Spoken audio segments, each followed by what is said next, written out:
Kaya ako galing rin ang gobyerno eh. Eh, sobra yung ano yan na nagpakahirap ang asawa ko.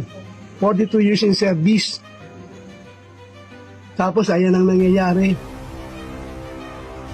Gusto ko rin magbigay ng reaction, sir, sa attention na binibigay ng... Ako saan galing rin sa trabaho eh. Yung galing rin sa gobyerno eh.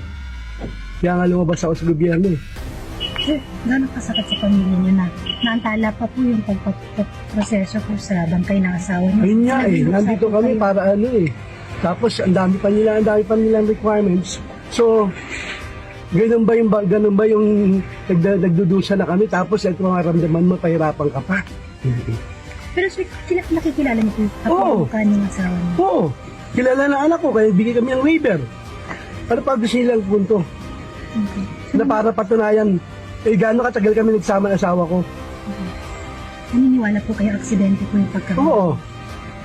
Kasi, ang punto lang naman doon, nagpunta siya dito para mag-unwind kasi masyado madaming pressure na.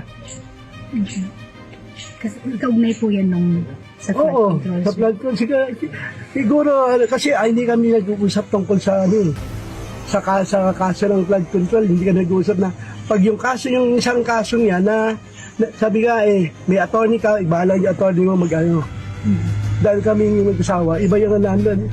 Pareha kaming engineer, kaya ayaw ko namin ka ng professional jealousy. Kaya umalis ako sa gobyerno. Ang gusto niyo po, ma-release na po. Oo, yun lang gusto namin. Magpapasko, makasamahan man lang namin yung mga kasama ko na asawa ko yung Pasko. Eh, sabi nga namin eh, nagpaplano kami ng Pasko na yung pamilya ayoko. Kasi, kaya ayoko yan yung mga anak ko, mabubuli sila. Hindi katrabaho ng maayos.